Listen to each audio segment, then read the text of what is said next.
शिवमना 25 श्लोक। मनः प्रत्यक्चित्ते सविधमवधायात्मरुतः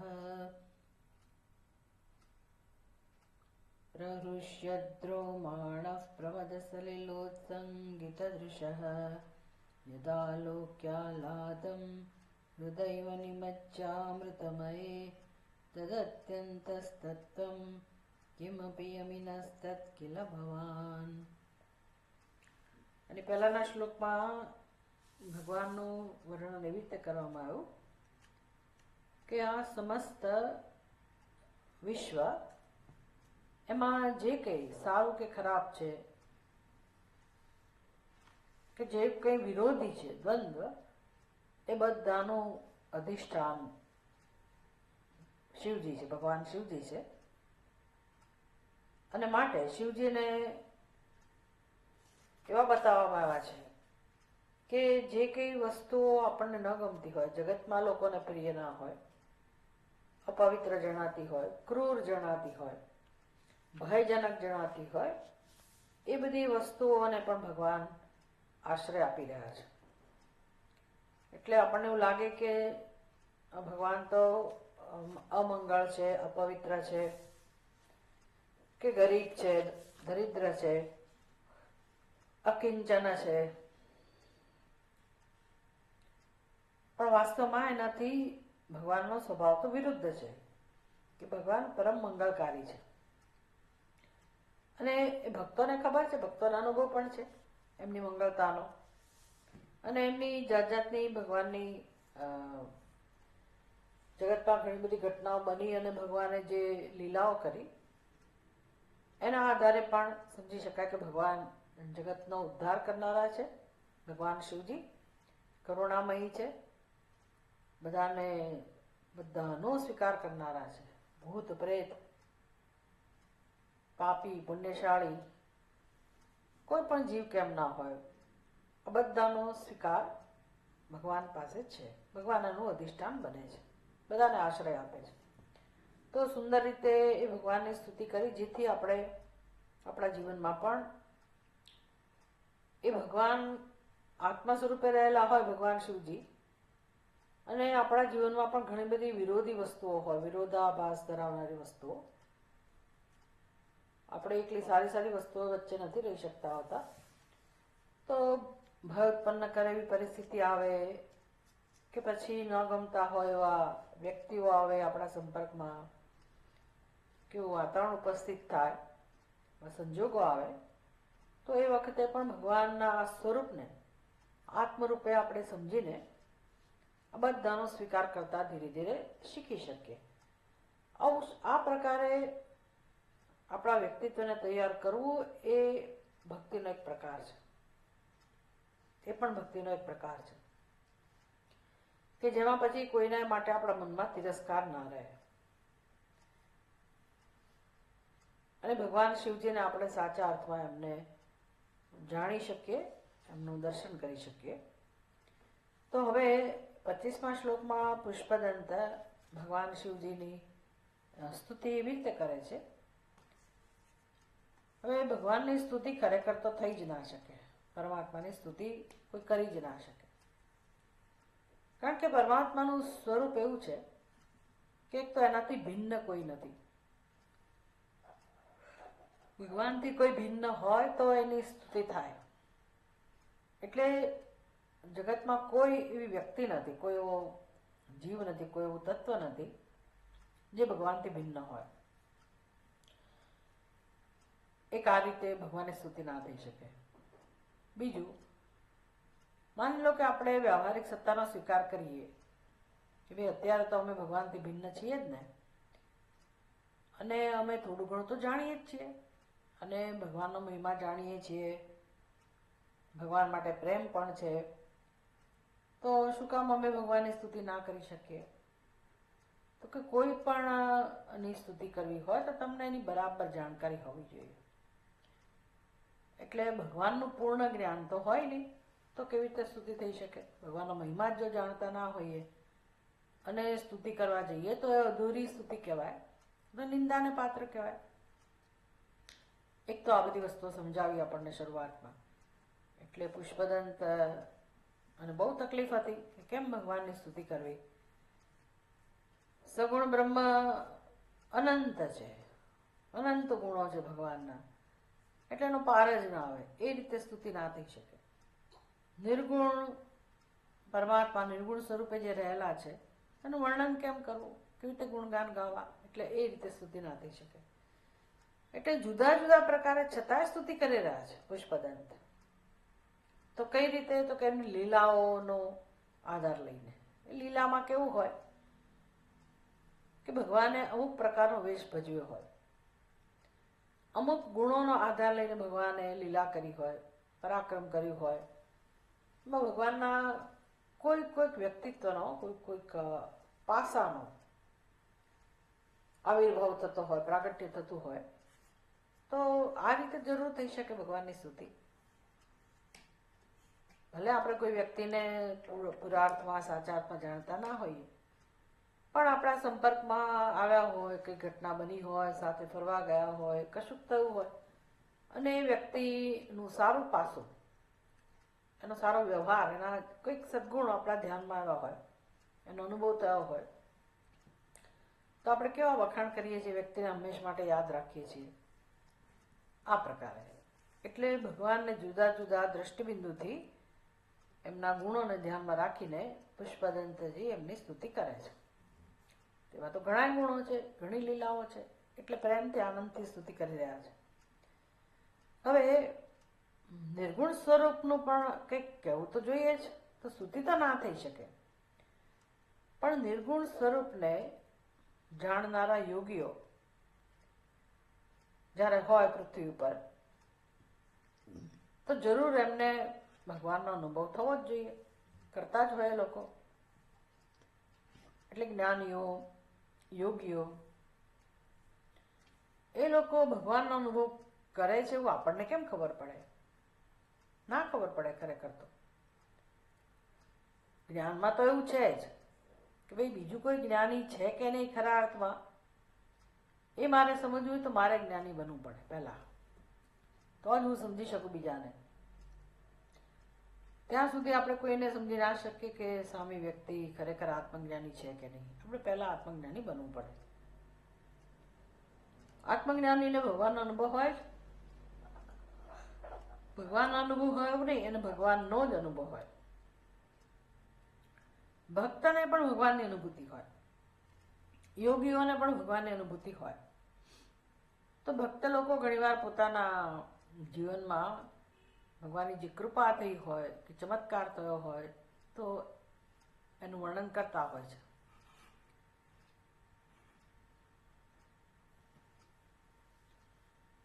એવી રીતે પુષ્પદંત કહે છે કે જુઓ, આ યોગી એ જરૂર ભગવાનની જ અનુભૂતિ કરી રહ્યા છે, એ સ્પષ્ટ જણાય આવે છે. અને ભગવાનને સમજવા માટે શ્રુતિ તો જોઈએ જ, પછી યુક્તિ જોઈએ, તર્ક પણ જોઈએ, અને અનુભવ પણ જોઈએ. આ ત્રણને પ્રમાણ ગણવામાં આવતું હોય: શ્રુતિ, યુક્તિ અને અનુભવ. શ્રુતિ એટલે ઉપનિષદ, એ ભગવાનને, ભગવાનના સ્વરૂપને સમજવા માટેનું પ્રમાણ છે. યુક્તિ એટલે શરૂઆતમાં આપણી બુદ્ધિ જે દ્વૈતનિષ્ઠ છે, ભેદભાવવાળી છે, તો કેવી રીતે એને અભેદમાં લઈ જવી, અભેદના સંસ્કાર એને કેમ ઉત્પન્ન કરવા, એના માટે બુદ્ધિને તર્ક દ્વારા સમજાવવામાં આવે. અજ્ઞાન સમજવા માટે તર્કની જરૂર પડે. લોજિક, આપણી બુદ્ધિ લોજિકનો આધાર લે, તર્કનો આધાર લેતી હોય અને વસ્તુને સરળતાથી સમજી શકતી હોય. તો તર્કથી યુક્ત એવી બુદ્ધિ જ્ઞાન પ્રાપ્ત કરવામાં ઉપયોગી થાય. પછી આપણા મનમાં સંશય ના આવે. એક ઉપાય છે, તર્કથી ભગવાનને જાણી ના શકાય. બ્રહ્મને કે આત્માને તર્કથી જાણવાનો નથી, જાણી પણ ના શકાય. પણ કેવી રીતે આપણી બુદ્ધિમાં અજ્ઞાન છે એ તર્કથી આપણે સરસ સમજી શકીએ કે આપણી ભૂલ ક્યાં થાય છે, બહુ સરસ રીતે આપણે તર્ક દ્વારા સમજી શકીએ. આપણી ભૂલ સમજીએ એ બહુ મોટું કામ છે. આપણી બુદ્ધિમાં જે અજ્ઞાન છે, અજ્ઞાનનું સ્વરૂપ સમજવું, ભ્રાંતિનું સ્વરૂપ સમજવું, અધ્યારોપનું સ્વરૂપ સમજવું એટલે ભૂલ સમજવી. ગંભીર ભૂલો આપણી જિંદગીમાં થઈ રહી છે. જીવનમાં દરેક મનુષ્યના જીવનમાં બહુ મોટી ગંભીર ભૂલ થઈ રહી છે, સતત થઈ રહી છે. તો એનો પાયો કયો છે, એ ભ્રમનું સ્વરૂપ કેવું છે, આ બધું આપણને શાસ્ત્ર શીખવાડે. અને એ ભ્રમને આપણે તર્ક દ્વારા સમજીએ અને પછી તૈયાર થઈએ ભૂલ સુધારવા માટે. બસ આટલું જ કામ કરવાનું છે, બીજું કાંઈ કામ કરવાનું નથી જીવનમાં.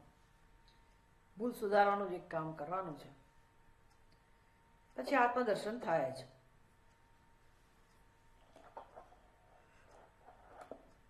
એટલે યોગીઓ આ કામમાં લાગેલા છે.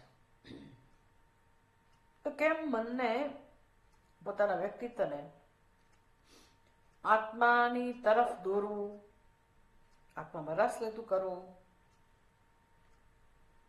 એટલે કે આપણી બુદ્ધિને જે બહિર્મુખ છે, કેમ આપણે જાત જાતના વિષયોનું ચિંતન કરીએ છીએ સહજ રીતે, જેની મનમાં ઈચ્છા હોય એ વિષયોને જાણવા, એને મેળવવા, કેમ માણવા, કેમ પ્રાપ્ત કરવા, આ બધામાં આપણી બુદ્ધિ લાગેલી જ છે.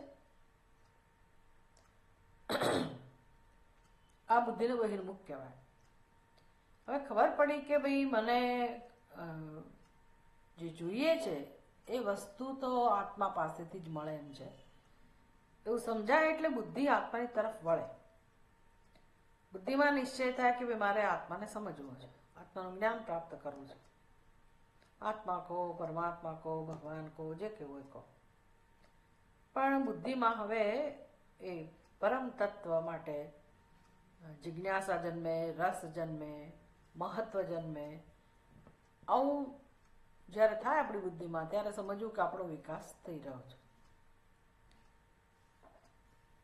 પછી એ ધ્યેય બની જાય કે મારે તો જોઈએ જ છે ભાઈ, મોક્ષ જોઈએ જ છે, મારે મુક્તિ જોઈએ જ છે, મારે પરમાત્માને જાણવા જ છે, કે એનો અનુભવ કરવો જ છે. આવો નિશ્ચય થઈ જાય જીવનમાં. પછી આપણે બધું કરવા તૈયાર થઈ જઈએ. પછી શાસ્ત્ર જે રસ્તો બતાવે એ રસ્તે જવા આપણે તૈયાર થઈએ. એટલે અષ્ટાંગ યોગ જે છે, એ યોગની અંદર 8 પગથિયા ભગવત પ્રાપ્તિ માટેના છે. કે તમારે મોક્ષ જોઈતો હોય, ભગવતની અનુભૂતિ કરવી હોય, સાક્ષાત્કાર કરવો હોય, આત્માનું દર્શન કરવું હોય, મોક્ષ પ્રાપ્તિ કરવી હોય, તો તમારા જીવનમાં આ 8 પગથિયા, સોપાન છે, સીડી છે. યમ, નિયમ, આસન, પ્રાણાયામ, પ્રત્યાહાર, ધારણા, ધ્યાન અને સમાધિ. કોને યાદ આવે છે આ બધું? યમ, નિયમ, આસન, પ્રાણાયામ, પ્રત્યાહાર, ધારણા, ધ્યાન, સમાધિ, યાદ આવે છે? આપણે શીખી ગયા છે, ખબર છે? જીવન સાફલ્ય. હા, જીવન સાફલ્ય. ભગવદ્ ગીતા અને જીવન સાફલ્ય એ વિષય જ્યારે આપણે લીધો હતો, તો એમાં મુખ્ય આ બધી વસ્તુઓ શીખવાડી આપણને કે જીવનની સફળતા મેળવવી હોય તો આ 8 સાધન, 8 પગથિયા કે યોગ, એનું અનુષ્ઠાન આપણા જીવનમાં જરૂરી છે. 5 યમ. યમ નિયમ એટલે એની વ્યાખ્યા કરે પછી શાસ્ત્ર, યોગ શાસ્ત્ર, કે યમ એટલે શું, 5 યમ એટલે શું, 5 નિયમ એટલે શું. આનું અનુષ્ઠાન જે પોતાના જીવનમાં શરૂ કરે છે એને યોગી કહેવાય. એનું વર્ણન આ શ્લોકમાં છે. મનઃ પ્રત્યક ચિત્તે સવિધમ અવધાયાત મરુતઃ પ્રહૃષ્યદ્રોમાણઃ પ્રમદ સલિલોત સંગીત દૃશઃ યદાલોક્યાહલાદમ હૃદયવ નિમજ્જામૃતમયે દદત્યંતસ્તત્વં કિમપી યમિનસ્તત કિલ ભવાન. કે આવા યતિઓ, સમાધિ સંપન્ન યતિઓ,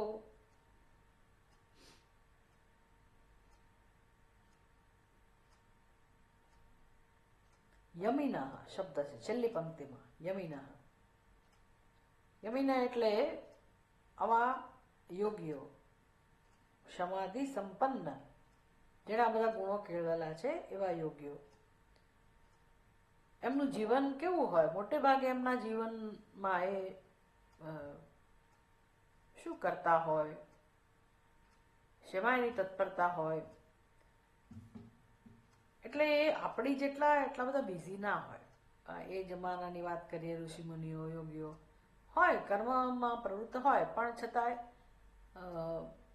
બહુ સૂઝપૂર્વક કર્મો કરતા હોય, જરૂર પૂરતા કર્મો કરતા હોય, એવું એનું જીવન હોય. આજના જમાનામાં આપણે સમજવું હોય કે ભાઈ આપણે એવા યોગી બની શકીએ કે કેમ, તો પછી ભગવદ્ ગીતામાં ભગવાન જે કહે છે એ પ્રમાણે કર્મયોગ, ભક્તિયોગ બધાની સમજ મેળવીને આપણે આવા યોગી પણ બની શકીએ. આવા જે યોગીઓ છે એ અભ્યાસ કરીને વિધિપૂર્વક શેનો અભ્યાસ કરે? પ્રાણાયામનો. એમને ખબર છે કે મનને કેમ એકાગ્ર કરવું, શાંત કરવું, એટલે એ લોકો આસન, પ્રાણાયામ, પ્રત્યાહાર એ બધાનો અભ્યાસ કરતા હોય. બહુ સરસ જીવન હોય. ઘણા અત્યારે પણ ઋષિમુનિઓની જેમ જીવન જીવતા હોય છે, પોતાના ઘરમાં રહીને. એમનું આખું શિડ્યુલ ફિક્સ હોય અને ભલે ઓફિસે જતા હોય, એનું બિઝનેસ કરતા હોય, જોબ કરતા હોય, વહેલી સવારે ને સાંજે લોકો આવીને એમના પોતાના નક્કી કરેલા સ્થળ ઉપર થોડોક સમય માટે બેસીને કાં તો સંધ્યાદી વંદન કરતા હોય, કાં તો જપ કરતા હોય, કે પ્રાણાયામ કરતા હોય. બધું છોડીને થોડાક સમય માટે એ લોકો બહુ સુંદર રીતે પોતાના સાધનનું નિયમોનું પાલન કરતા હોય અને અભ્યાસ કરતા હોય. તો પ્રાણાયામ એના માટે બહુ જ ઉપયોગી છે. એટલે પ્રાણનું નિયંત્રણ જે કરે એને ખબર હોય, પ્રાણાયામ જે કરતા હોય એને ખબર. આપણે હેલ્થ માટે પ્રાણાયામ કરીએ છીએ. આજકાલના લોકો યોગ કરો એમ કરીને હેલ્થ માટે, શરીર સાચવવા માટે, તબિયત સાચવવા માટે પ્રાણાયામ કરતા હોય. પણ આ યોગીઓ તો શરીર તો એનું સ્વસ્થ જ રાખે છે કોઈક રીતે. એમને બધી ખબર છે. યુક્તાહાર વિહારસ્ય યુક્ત ચેષ્ટસ્ય કર્મસુ બહુ જાણતા હોય છે, એટલે એમનું જીવન બહુ નિયમિત હોય. પણ પ્રાણાયામ શું કામ કરે? તો કે મનને નિયંત્રિત કરવા માટે, મનને અંતર્મુખ બનાવવા માટે, મનને એકાગ્ર બનાવવા માટે. આપણે તો સત્સંગમાં ખાલી આ બધી વાતો કરીએ છીએ, જાણીએ છીએ, મતલબ થોડીક ઇન્ફોર્મેશન, માહિતી મેળવીએ છીએ, ચર્ચા કરીએ છીએ, સમજ પ્રાપ્ત કરીએ, પણ આ બધાનું અનુષ્ઠાન જે લોકો કરી રહ્યા છે એની વાત છે. તો આવા યોગીઓ જે પોતાનો નિયમિત અભ્યાસ કરે છે, પ્રાણાયામનું નિયંત્રણ કરે, પરિણામે એમનું મન અત્યંત સૂક્ષ્મ બન્યું હોય, એકાગ્ર બન્યું હોય, શાંત બન્યું હોય. આવું શાંત મન જ્યારે થાય ત્યારે હવે મનમાં અને હૃદયમાં કોઈ સંકલ્પ ના ઉઠે, એટલી હદે શાંત થઈ જાય. કોઈ ભય ના હોય, કોઈ ચિંતા ના હોય, ભવિષ્યની ચિંતા ના હોય, ભૂતકાળની કોઈ એને એવી યાદ દુઃખ આપતી હોય એવું ના હોય, કોઈ કર્મ કરવાનો બોજો ના હોય, કશું જ ના હોય, રિલેક્સ. એનું નામ મેડિટેશન. એવું સુંદર એ લોકો જ્યારે ધ્યાન કરતા હોય, એકાગ્ર થયા હોય, એ વખતે એમના ચહેરા ઉપર અત્યંત આનંદની રેખાઓ ઉપસી આવે છે. એનો ચહેરો એકદમ પ્રફુલ્લિત થઈ જાય છે. તો એનું વર્ણન છે કે જ્યારે એ લોકો આ પ્રકારે ધ્યાન કરતા હોય છે ત્યારે કંઈક તો અનુભવ થતો હોવો જોઈએ. અનુભવ કરવાનો એ લોકો પ્રયાસ નથી કરી રહ્યા, અનુભવ થઈ રહ્યો છે. કેમ? તો કે એના મન અને બુદ્ધિ ખાલી છે, બસ. એમાં એમનું કોઈ પ્રયોજન નથી. મન બુદ્ધિમાં અત્યારે કોઈ સંકલ્પ નથી, કોઈ પ્રવૃત્તિ નથી, માનસિક સ્તરે પણ કોઈ પ્રવૃત્તિ નથી. તદ્દન શાંત થઈ ગયું હોય મન બુદ્ધિ. આવું હૃદય, આવું અંતઃકરણ જેમનું થયું હોય ધ્યાનમાં, તો એમને સ્વાભાવિક રીતે જ આત્માની અનુભૂતિ થાય. બધાને થાય, કારણ કે બધાને આત્મા તો છે જ, બધા આત્મવાન છે. અને આત્માનું સ્વરૂપ જ આનંદ સ્વરૂપ છે, આત્માનો સ્વભાવ જ શાંતિ છે, અને અનુભવાવું એ જેનો સ્વભાવ છે એટલે જ્ઞાન સ્વરૂપ આત્મા છે. તો જ્યારે મન બુદ્ધિ સ્વસ્થ હોય, સ્વચ્છ હોય, એકાગ્ર હોય, શાંત હોય, આપણે કશું જ ના કરીએ ત્યારે જે આત્મા જેવો છે એવો અનુભવાય. અનુભવવા માટે કશું કરવું ના પડે, આત્માનો અનુભવ સહજ રૂપે થાય. આત્માનો અનુભવ થયો એટલે આનંદની અનુભૂતિ થવી, અને એ આનંદની અનુભૂતિ એમના ચહેરા ઉપર દેખાય છે. એટલે પુષ્પદંત વર્ણન કરે છે કે ભાઈ કેવો આનંદ છે આ, જે તત્વનો, આત્મ તત્વનો જ્યારે અપરોક્ષ અનુભવ કરે છે તો કેવો આનંદ છે, તો કે જાણે કે એમણે આનંદના કે અમૃતના સરોવરમાં ડૂબકી ના મારી હોય એવો સરસ આનંદનો અનુભવ કરે છે. પ્રહૃષ્યદ્રોમાણઃ પ્રમદ સલિલોત્સંગીત દૃશ્ય યદાલોક્યાહ્લાદમ હૃદયવ નિમજ્જામૃતમયે. આ કેવું સુખ છે, તો કહે છે કે ભાઈ આ આપણે લોકો જે સુખ માણીએ છીએ, આપણું સુખ કેવું હોય, અમે જઈ આવ્યા, અમુક જગ્યા જઈ આવ્યા, ફરી આવ્યા, હા ત્યાંનું સૌંદર્ય કેટલું સરસ, કેવી સરસ પ્રકૃતિ, કેવા સરસ પહાડો, કેવી સરસ નદીઓ, એમ આપણે જ્યાં પણ ગયા હોય, હોટલમાં ગયા હોય તો એ ગમ્યું હોય, તો એ સિનેમા જોઈ આવ્યા હોય તો એનો અનુભવ. આમ આપણે જે આનંદનો અનુભવ કરીએ છીએ એનું નિમિત્ત કોણ હોય છે? વિષયો, જગતના વિષયો. હવે આ યોગીઓએ તો આંખો બંધ કરેલી છે, ધ્યાનમાં બેઠેલા છે, અને એમને આનંદનો અનુભવ થાય છે. એટલે એ આનંદનો અનુભવ વિલક્ષણ હોવો જોઈએ આપણા કરતા, એટલે બાહ્ય સુખથી વિલક્ષણ. આપણું સુખ એટલે કંઈક જોવાનો આનંદ, સાંભળવાનો આનંદ, સ્પર્શનો આનંદ હોય, ખાવાનો આનંદ હોય, સુગંધનો આનંદ હોય, આ પ્રકારનો આનંદ હોય, એટલે બાહ્ય સુખ જેને કહેવાય. જ્યારે આ લોકોનું વિલક્ષણ એટલે શું? તો કે આત્માનો આનંદ, એવા સુખનો અનુભવ કરે છે. અને એના કારણે એમના ચહેરા ઉપર જાણે કે આંખોમાંથી અશ્રુ વહેતા હોય ઘણી વાર, એટલો સરસ એમના ચહેરા પર આનંદ હોય, અને આનંદને પરિણામે અશ્રુઓ પણ ઘણી વાર ટપકતા હોય. એકદમ અલૌકિક, અવર્ણનીય આનંદની અનુભૂતિ થતી હોય. હવે તો એ જે કરતા હોય એને જ ખબર હોય. આપણે કરી શકીએ, જો આપણે એના માટે તૈયાર થઈએ, તો આપણે નિશ્ચય કરીએ તો આપણે પણ જરૂર કરી શકીએ. અને ખરેખર તો એ બહુ સુંદર સાધન છે, આ પ્રકારે પોતાના સ્વરૂપની અનુભૂતિ કરતા શીખવું, અભ્યાસ કરવો, ભલે ને થોડાક સમય માટે, અઠવાડિયામાં એક દિવસ, એના તો મહિનામાં ક્યારેક એવો સમય કાઢીને, પણ એક આપણી રુચિ એના તરફ વળવી જોઈએ. બહુ અઘરું છે, બહુ જ અઘરું છે, પણ અભ્યાસ તો કરીએ, ધીરે ધીરે ધીરે થશે, ધ્યાન લાગશે, ક્યારેક તો લાગશે જ. એટલે એવો અભ્યાસ અત્યારથી જીવનમાં હોય તો એક દિવસ એવો આવે કે આપણે સરળતાથી, સહજતાથી, બહુ મોટા પ્રયાસ વગર સરસ રીતે આપણે આત્માનું ધ્યાન કરી શકીએ. અને આ જે અનુભૂતિ છે, પરમ આનંદની અનુભૂતિ છે, એ જ આપણું બળ છે ખરેખર. ત્યાંથી પછી આપણે આગળ વધી શકીએ. આ મુખ્ય સાધન છે, મોટું સાધન છે આ.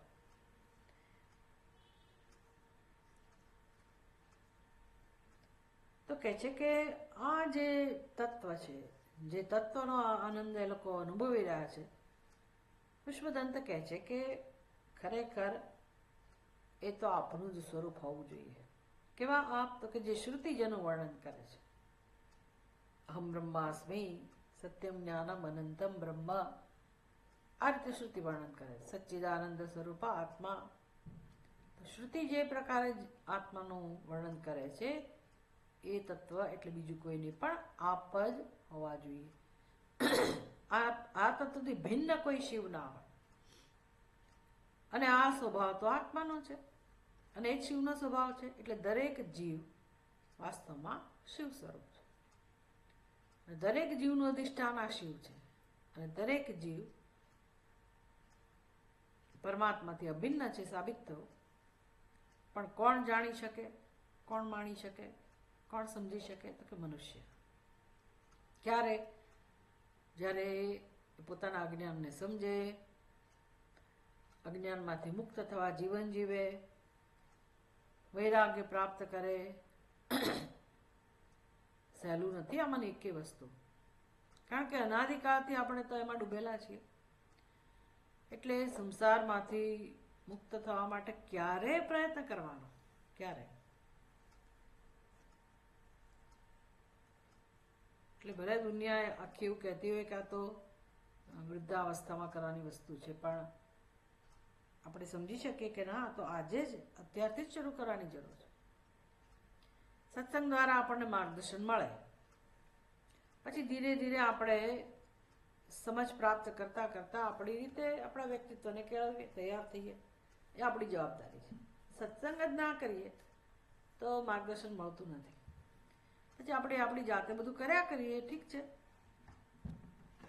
પણ પછી અજ્ઞાન ના સમજાય, ખરો રસ્તો આપણને ના મળે. એટલે આ શ્લોકનો મહિમા આટલો છે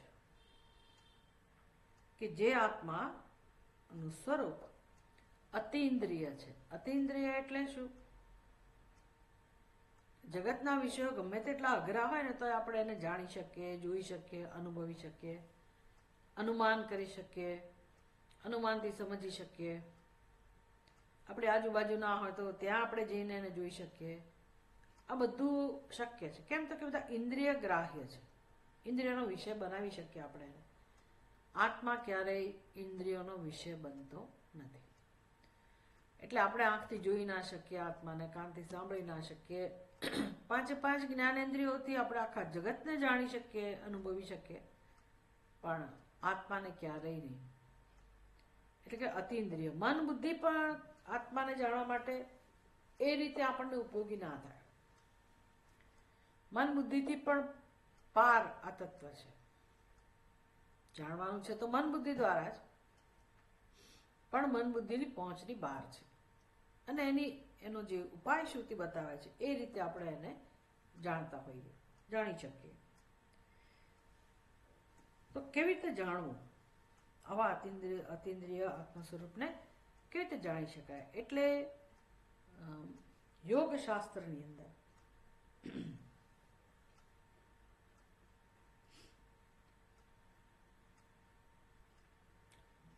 યોગીઓ કે જ્ઞાનીઓ જેમણે પરમાત્માનો સાક્ષાત્કાર કરેલો છે, એ કઈ રીતે, કયા માર્ગે ગયા એ લોકો?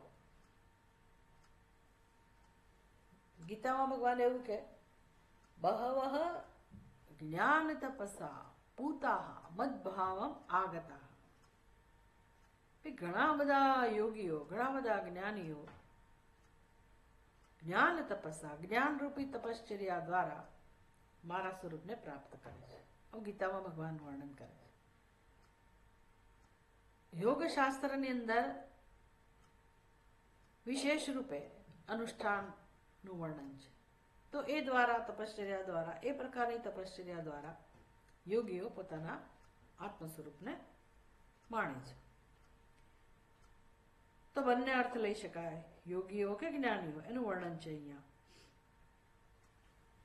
જે શ્લોકના શબ્દો છે યમિનઃ, યમિનઃ એટલે સમાધિ સાધન સંપન્ન.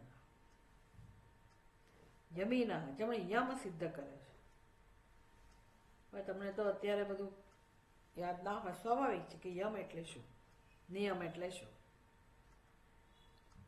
તો યમ એટલે જેમાં 5 સાધન છે. યમ એટલે જેમાં 5 સાધનો છે. યમ અહિંસા, સત્ય, અસ્તેય, બ્રહ્મચર્ય અને અપરિગ્રહ. એટલે આ બધું આપણે શીખવું પડે, આ બધાનો અભ્યાસ કરવો પડે, આચરણમાં લાવવું પડે, તો પછી આપણે યમી બની શકીએ. એવું ના માની લેવું કે આ બધાને ઉડાવી દઈએ અને આપણે શોર્ટકટ વાપરીએ અને આત્માનું દર્શન થઈ જાય. Never possible. એટલે આપણા વ્યક્તિત્વને તૈયાર કરવા માટેના પગથિયા છે. અહિંસા, સત્ય, અસ્તેય, બ્રહ્મચર્ય અને અપરિગ્રહ. બધું આપણે વિસ્તારથી બધું શીખેલા છીએ. અહિંસા તો કે શરીરનો સંયમ, કાયા વચસા મનસા. પછી સત્ય, વાણીનો સંયમ. પછી અસ્તેય એટલે મનનો સંયમ. બ્રહ્મચર્ય એટલે કામનો સંયમ. અને અપરિગ્રહ એટલે ક્રોધ, લોભ આ બધાનો સંયમ. આવા 5 યમ છે.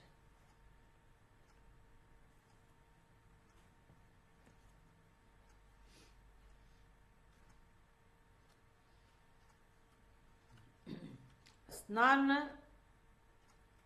આદિ નિયમરૂપ શૌચ.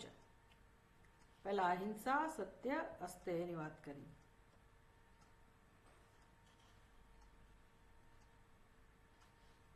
અપરિગ્રહ સુધી અહિંસા, સત્ય, અસ્તેય, બ્રહ્મચર્ય, અપરિગ્રહ આ 5 વ્રત એને યમ કહેવાય. પછી નિયમ એટલે શું? નિયમમાં પેલું કેવું હોય, સત્ય વગેરે તો આપણે એમાં અહિંસા, સત્ય એ બધામાં આપણે શીખવાનું છે અને આપણું આચરણ જે શીખીએ આચરણ બનતું જાય. ભાઈ ખોટું બોલાણ ટેવ હોય તો હું છોડું, સત્યનું અનુષ્ઠાન કરતા શીખવું. હિંસા આપણા જીવનમાં થતી હોય તો એ આપણે ધ્યાનપૂર્વક આપણે શીખતા જઈએ ને. હિંસા દૂર કરવા માટે આપણા મનમાં મૂલ્ય હોય, હિંસાથી દૂર થવાનું મૂલ્ય હોય. હિંસા કરતા આપણે અટકીએ, એ અહિંસાનું અનુષ્ઠાન થયું. પણ નિયમ એટલે શું? જ્યાં આપણે બધું જ આપણા હાથમાં હોય, સંકલ્પપૂર્વક આપણે કરીએ. જેમ કે શૌચ,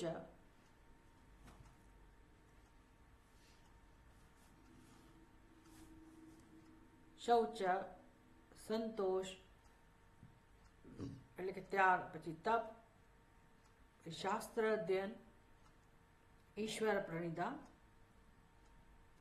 શૌચ, સંતોષ, તપ, શાસ્ત્ર અધ્યયન અને ઈશ્વર પ્રણિધાન આ 5 નિયમ થયા. 5 યમ છે અને 5 નિયમ છે. એટલે નિયમિત સમયે સ્નાન વગેરે કરવું એ પવિત્રતા થઈ, શૌચ. પછી દાન, હોમ આ બધાનું અનુષ્ઠાન કરવા માટે આપણે ત્યાગ કરવો પડે. દાન આપવું હોય એટલે પૈસાનો ત્યાગ કરવો પડે, દ્રવ્યનો. યજ્ઞ યાગાદિ કરીએ તો દ્રવ્યનો ત્યાગ હોય. તો એ ત્યાગનું અનુષ્ઠાન કરો ક્યારે થાય? સંતોષ હોય ત્યારે. એટલે એ મૂલ્ય હોય જીવનમાં, ત્યાગરૂપ સંતોષ કરવું. પછી વ્રત નિયમ હોય જે તમે કરતા હોય, ઉપવાસ કરતા હોય વગેરે. પછી પોતાનું ડેઈલી ડ્યુટી, નિયત કર્તવ્યરૂપ, એ પણ એક તપ થયું. પછી અધ્યયન, વેદ શાસ્ત્રનું, જેમ કે આપણો સત્સંગ, તમે બીજા સત્સંગ કરતા હો કે જપ વગેરે કરતા હો, પૂજા પાઠ કરતા હો, એ અધ્યયન કહેવાય.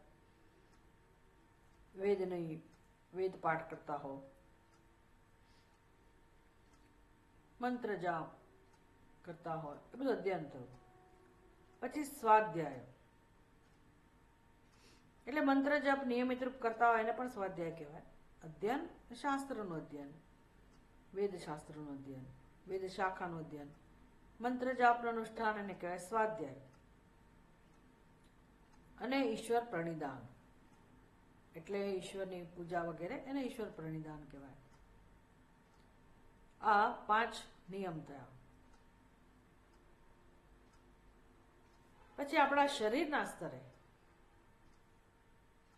સ્વસ્થ અને પોતાના નિયંત્રણમાં હોય એવું શરીર બહુ જ મુશ્કેલ છે, બહુ જ મુશ્કેલ. એને આસન કહેવાય. એટલે તમને જીનમાં જાઓ ને બધું ના ચાલે એની વાત નથી. આસન શબ્દ ઘણું બધું સૂચવે છે. આસન શબ્દથી આપણે આપણા શરીર ઉપર નિયંત્રણ પ્રાપ્ત કરી શકીએ છીએ. જેનાથી શરીર ઉપર નિયંત્રણ પ્રાપ્ત કરી શકાય એને આસન, આસન સિદ્ધિ. એ તમે 45 મિનિટ સુધી 40 મિનિટ સુધી તમે સિદ્ધાસનમાં કે પછી સુખાસનમાં પલાઠી વાળીને બેસી શકો હલ્યા ચલા વગર, તો એ તમારું એક નિયંત્રણ થયું શરીર ઉપર. અને આ બધા આસનો તમારા શરીરને સ્વસ્થ રાખે છે, તો એને આસન કહેવાય. પછી અષ્ટાંગ યોગનું ચોથું અંગ છે પ્રાણાયામ, એટલે પ્રાણની ગતિ ઉપર નિયંત્રણ. આપણને આ બધી ખબર નથી હોતી, શ્વાસ ચાલે એટલે ચાલ્યા કરે, ઝડપથી ચાલે તો ઝડપથી, ધીમે ધીમે ચાલે તો ધીમે ધીમે. ફરિયાદ કરીએ આપણે કે મારા બહુ શ્વાસ ચડી જાય છે, આ તો ધીરા ધીરા શ્વાસ છે, બસ આટલું. એવું નહીં, તમને સ્વતંત્રતા આપી છે ભગવાને આપણને કે આપણે આપણા પ્રાણ ઉપર નિયંત્રણ પ્રાપ્ત કરી શકીએ. આમ યમ એટલે બાહ્યાચાર પર નિયંત્રણ, નિયમ એટલે આંતરિક આચાર પર નિયંત્રણ, અને આસન એટલે શરીરની સ્થિતિ પર નિયંત્રણ, પ્રાણાયામ એટલે પ્રાણની ગતિ ઉપર નિયંત્રણ. આટલું થઈ જાય પછી પ્રત્યાહાર એટલે મનની ગતિ ઉપર નિયંત્રણ, જેમાં વિષયોને બહુ મહત્વ નથી મળતું એટલે આપણું મન બહાર ના જાય, આપણી પાસે જ રહે આપણું મન. પછી ધારણા એટલે જેમાં લાગેલું હોય એમાં સ્થિર રહે, એમાંથી હટે નહીં. અમે એકાગ્રતા કેળવીએ, કારણ કે ચંચળતા તો છે જ, એટલે એને એકાગ્ર કરવા માટે પ્રયત્ન કરવો પડે, એ ધારણા થયું. અને છેલ્લે ધ્યાન, એટલે મન જો પોતાના વિષયમાં જતું હોય તો એને પાછું લાવવું અને પાછું એને પોતાના સ્વરૂપમાં કેન્દ્રિત કરવું. છેવટે પછી આપણે આપણા મનનો સ્વભાવ બની જાય કે ચંચળતા જતી રહે, સહજતાથી આપણે જ્યારે પણ ઈચ્છીએ ત્યારે ધ્યાનમાં બેસી શકીએ. બહુ મોટી સિદ્ધિ છે, જ્યારે પણ ઈચ્છીએ ત્યારે. એટલે મન આપણી પાસે જ હોય મોટે ભાગે. આવી સ્થિતિ ધ્યાન. પછી તમારી રુચિ ઓછી થતી જાય વ્યવહારમાં, સમાધિ સ્થિતિ આવે. આ યોગનું આઠમું અંતિમ અંગ છે. આવા અષ્ટાંગ યોગને જે સિદ્ધ કરે એને યમી કહેવાય. આ યમીની વ્યાખ્યા થઈ. એટલે જ્ઞાની મહાત્માઓ શું કરે, એ કદાચ આ બધું ના કરે, એ આપણે જે પ્રકારનો સત્સંગ કરીએ છીએ, નિયમિત સત્સંગ કરે, શ્રવણ મનન નિધિધ્યાસન એ પ્રકારનો, ભગવદ્ ગીતા નું અધ્યયન થતું હોય, ઉપનિષદનું અધ્યયન થતું હોય કે વેદાંત શાસ્ત્ર, બ્રહ્મ વિદ્યા, યોગશાસ્ત્ર, આનું નિયમિત અધ્યયન, એ દ્વારા એ લોકો પોતાના વ્યક્તિત્વ પર નિયંત્રણ પ્રાપ્ત કરે.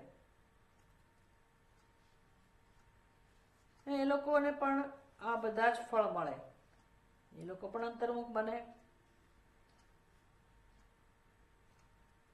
ચિત્ત શુદ્ધિ પ્રાપ્ત કરે વિવેક દ્વારા, સત્ય મિથ્યાના વિવેક દ્વારા અંતિમ જે એને છોડવાનું છે છોડે, અહંકારના પ્રભાવમાંથી મુક્ત થાય. તો જ્ઞાની મહાત્માઓ અને યોગીઓ બંને અર્થ થઈ શકે એનો. તો જ્ઞાનીઓ જ્યારે પોતાના આત્મ સ્વરૂપને જાણે છે,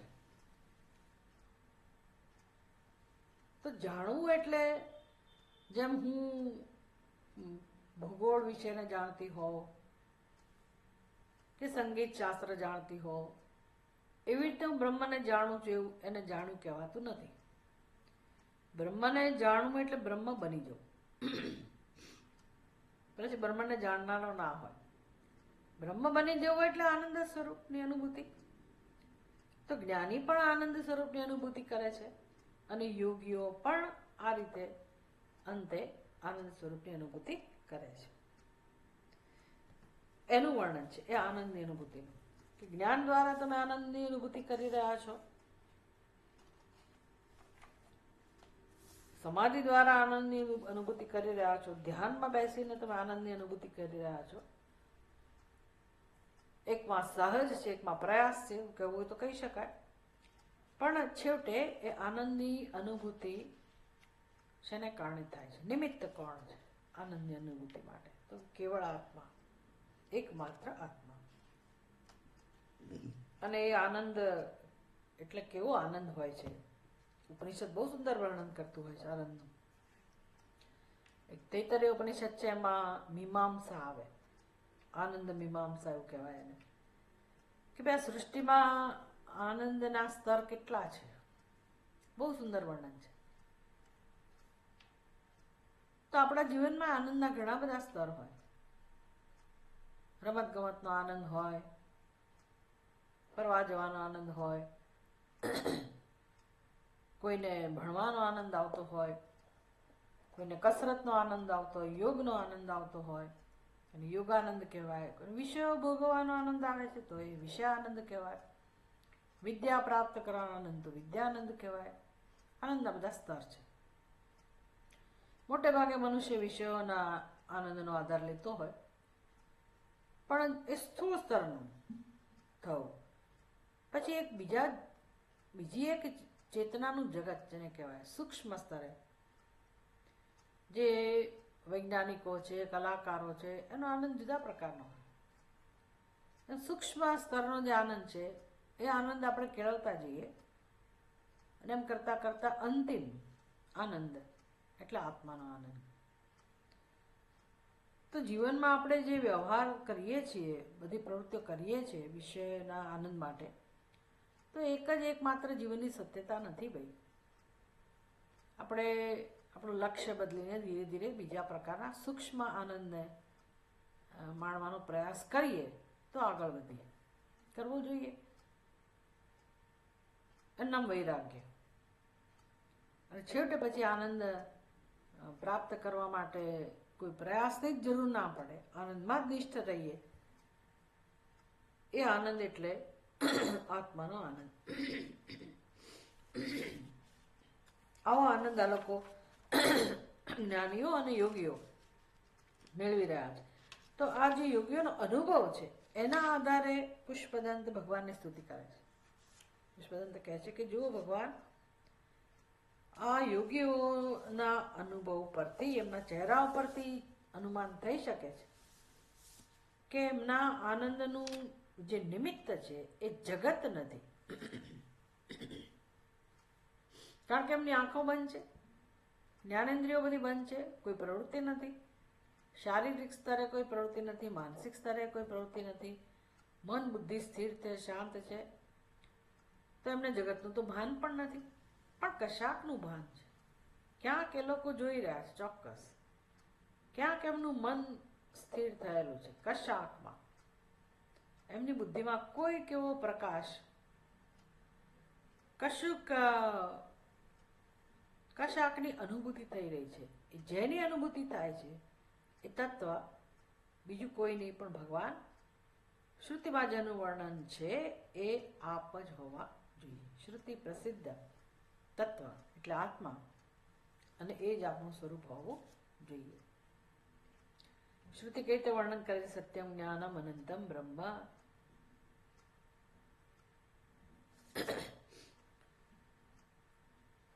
અને આનંદ મીમાંસા ઉપનિષદમાં પણ આ પ્રકારે વર્ણન છે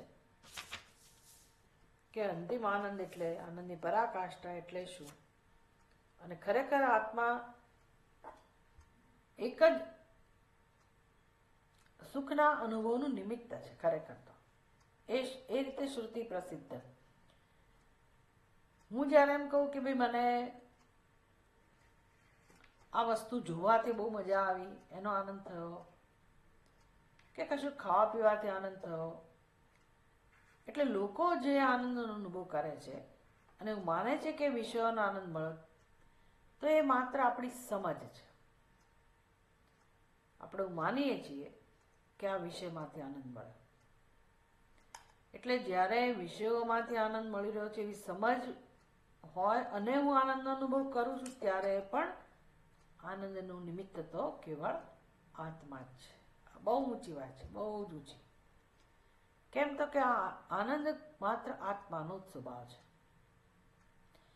બાકી બધું આપણે કહીએ કે આ વિશ્વ આનંદ છે ને ફલાણો ભોગનો આનંદ છે ને અહીંનો આનંદ છે ને ત્યાંનો આનંદ છે, એ આપણે માનીએ છીએ અને એ માટે એ બધું છોડતા નથી. પણ એ વિષય આનંદનો અનુભવ થાય છે ત્યારે પણ આનંદની અનુભૂતિ માટે તો કેવળ આત્મા જ જવાબદાર છે. જ્યારે ઉપનિષદનું અધ્યયન કરીએ, આત્મજ્ઞાન પ્રાપ્ત કરીએ ત્યારે સમજાય કે કેમ આવું છે. તો કે ભાઈ આનંદ એટલે અનુભવ, અનુભૂતિ, અનુભૂતિ એટલે જ્ઞાન, ચૈતન્ય. તો જ્ઞાન, ચિત્ત કે ચૈતન્ય એ જે સત્ય હોય એનો જ સ્વભાવ હોય. તો સત, અસ્થિ, ભાતિ, પ્રિય, સત, ચિત્ત. સત કોનો સ્વભાવ છે? તો કે આત્માનો. ચિત્ત, જ્ઞાન કોનો સ્વભાવ? તો કે કેવળ આત્માનો. તો આનંદ પણ કોનો સ્વભાવ હોય? અનુભવાય છે એટલા માટે એ જ્ઞાન યુક્ત જ હોય અને સતથી પણ યુક્ત જ હોય. એટલે સચ્ચિદાનંદ સ્વરૂપ જેનું છે એ તો કેવળ એક આત્મા જ છે. માટે આત્માનું સોર્સ, અરે આનંદનું સોર્સ બીજું કોઈ જ ના હોઈ શકે. કારણ કે કોઈનો સ્વભાવ અસ્તિત્વ નથી, જ્ઞાન નથી. સત, ચિત્ત અને આનંદ સ્વભાવ કેવળ આત્માનો જ છે. એટલે જ્યાં પણ, જ્યારે પણ, જેને પણ, જે રીતે પણ આનંદનો અનુભવ થાય છે, કોઈ પણ જીવ કેમ ના હોય, જેને પણ આનંદની અનુભૂતિ જ્યારે પણ થાય છે, ક્યાંય પણ થાય છે, કોઈ પણ કારણસર થાય છે, ત્યારે એનું નિમિત્ત તો કેવળ આત્મા જ છે. તો પછી આવું જ હોય તો હું શું કામ બીજે ભટકું આનંદ માટે? હું શું કામ મારા આત્મામાં રસ ના લો? કેમ આત્માને જાણું નહીં? કેમ એના અનુભવ માટે તૈયાર ના કરું મારા મન બુદ્ધિને? બસ આટલું સમજાઈ જાય તો આપણું જીવન એ માર્ગે જાય. શું સિમ્પલ. પછી એને તમારે ભક્તિ કેવી તો ભક્તિ કહો, કર્મયોગ કેવું તો કર્મયોગ. કારણ કે એમાં બધા મૂલ્યો પણ આવી જાય.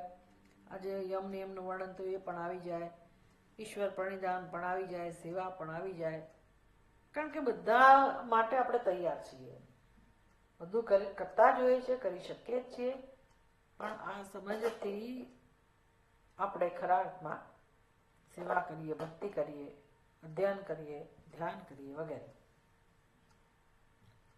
બહુ સુંદર રીતે આપણને અહીંયા પુષ્પદંતે આ વસ્તુ સમજાવી.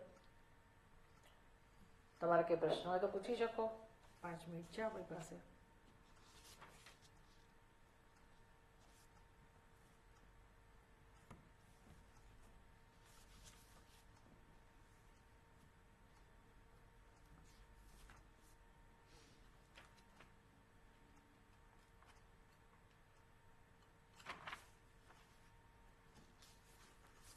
છે કોઈને કશું પૂછવાનું? કેટલાક લોકો બહુ વખત પછી મળ્યા છે, મળી રહ્યા છે.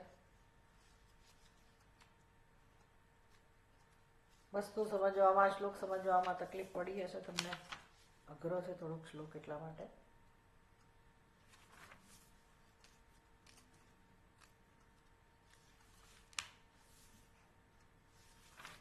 પ્રશ્ન ના હોય તો આપણે ખાલી એની પછીનો શ્લોક વાંચી લઈએ. કોણ વાંચશે? એક એક પંક્તિ બોલો.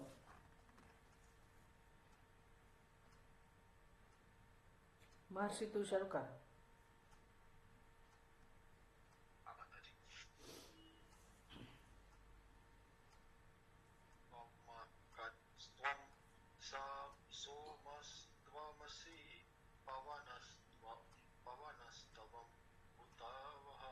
હવે હું બોલાવડાવું. તમર્કસ્ત્વમ સોમસ્ત્વમસી પવનસ્ત્વમ હુતવઃ. તમે લોકો બોલો.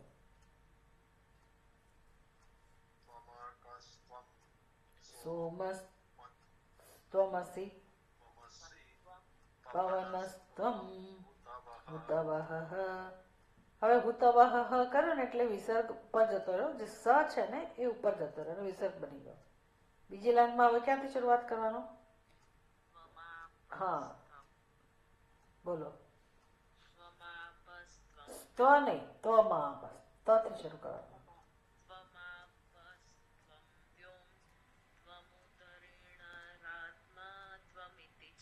Very good. ત્વમાપસ્ત્વમ વ્યોમ ત્વમુધરણિરાત્મા ત્વમિતિ ચ.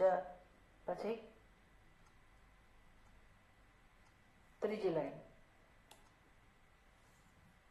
ત્રીજી લાઈન કોણ બોલશે? સત્યમ ભાઈ તું બોલ.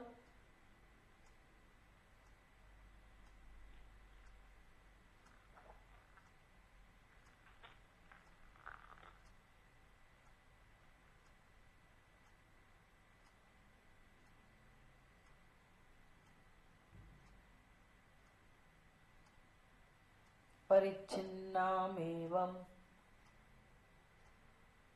તારો અવાજ સંભળાતો નથી.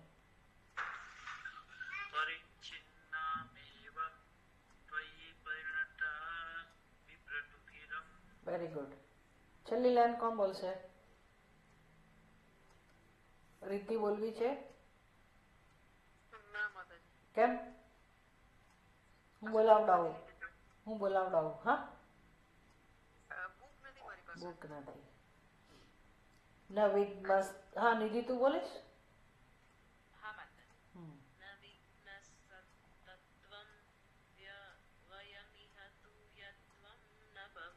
Very good. ચલો, હું માનું છું બધાને બોલતા આવડશે. બધા પ્રેક્ટિસ કરજો. તમર્કસ્ત્વમ સોમસ્ત્વમસી પવનસ્ત્વમ હુતવઃ ત્વમાપસ્ત્વમ વ્યોમત્વમુધરણીરાત્મા ત્વમિતિ ચ પરિચ્છિન્નામેવં ત્વયિ પરિણતા બિભ્રતુ ગિરં ન વિદ્મಸ್ತત્તત્ત્વં વયમિહ તુ યત્ત્વં ન ભવસી. Very good. ઓમ પૂર્ણમદઃ પૂર્ણમિદં પૂર્ણાત પૂર્ણમુદચ્યતે પૂર્ણસ્ય પૂર્ણમાદાય પૂર્ણમેવાવશિષ્યતે. ઓમ શાંતિ શાંતિ શાંતિ. હરિ ઓમ. શ્રી ગુરુભ્યો નમઃ. હરિ ઓમ. ચાલો બધાને જય શ્રી રામ. જય શ્રી રામ. ઓકે.